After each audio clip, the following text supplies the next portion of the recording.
purpose of this video is to present my genogram. Alright, so here's an overview of my genogram. I'll start with introducing myself. So this is me, Jessica. I was born in 1992. I'm still living. These here are my parents. And then for the purpose of this assignment, I just went off my mom's side of the family. So my mother, her parents, and her siblings. And then so this is my mother's father and mother. This is my grandmother. I went ahead and addressed her parents, and then my grandfather's parents. So it's great-grandparents, grandparents, my parents, and me. Okay, here's the key that I created for the genogram. I'll just go ahead and read what each of them means starting here. So this green line with the circle in the middle is love, then emotional connection, best friends and very close. The blue arrow is physical abuse, the red arrow violence. The red arrow with the X is controlling. The gray arrow is indicating one individual very focused on another. The yellow squiggly line circle represents resilience. That's one that I came up with. I also came up with this Italian flag, which indicates immigrant or individuals who immigrated to the United States. The black X is suicide. This represents depression, and this bottom square would represent anxiety. If they're both present, both symptoms are present in the individual. This represents an alcoholic. This represents mental illness, divorce. This is a miscarriage. And then obviously blue is going to represent a male, a blue square, and a yellow circle will represent a female. So that's the key. Alright, I'm going to begin by describing my great-grandparents on my grandfather's side. So my grandfather's parents. So first of all, the Italian flags represent that my great-grandparents were immigrants. They were the first generation born in Italy, but to come to the United States. They immigrated to New Jersey. And so, first things first, my great-grandfather was an alcoholic. If there was mental illness involved, I wasn't able to gather that in my interviews, but I know he was an alcoholic, which I believe contributed to a lot of the issues that his family experienced. So, as we can see, he was controlling of his wife, Conchetta. There was physical abuse and violence associated with the physical abuse. And then that pattern continues on. Not only did he display that abuse to his wife, but also to his children. But it's important to note that the abuse only came from the father, that the mother, my great-grandma, was very loving to her children. So that was something positive, including she was loving to my grandfather. So now I will address my other great-grandparents. So this is my grandmother, Wanda's parents. And so we have Thomas Baxter and Katie Grace. This was his first wife who passed away, and he later remarried, but for the purpose of this assignment, I'm just going to focus on the birth mother. Okay, and so they had a pretty good relationship from what I could gather. There was love between the parents and also love to the children. But one of the parenting techniques, if you will, of my great-grandfather was to be very controlling of his children. He was known to be very stern and controlling. And so, but I did mark that he was very resilient because he grew up during difficult economic times and during the Great Depression, raising a family, had a very hard life in that aspect, but he worked hard to take care of his family. And so my grandmother is here. She was one of 4 children. And so we notice these 2 symbols, which represent that she had depression and anxiety. I'm not sure how much was just a chemical imbalance in her mind and how much was situational, but I did learn by asking questions that she did suffer from both depression and anxiety.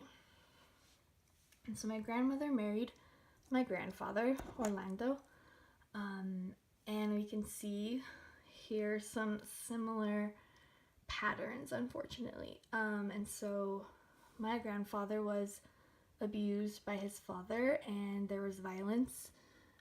Also, there was this aspect of control that was transmitted here as well. So my grandfather, in his relationship with his wife, was very controlling, but there was love evident, and so that's a positive aspect. So these are my grandparents' children. So these are my uncles, and then this is my mother. So now I'll go through those dynamics. So again, the children did feel love from both of their parents.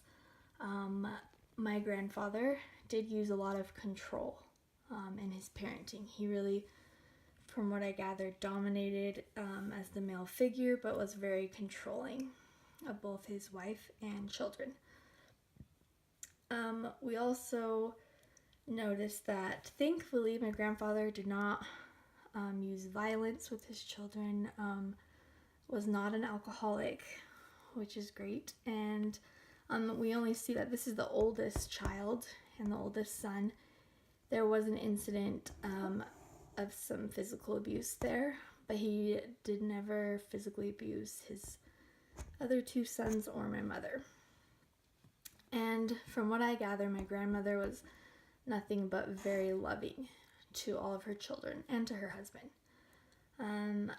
My mother also expressed that her and her mother were very close and were best friends.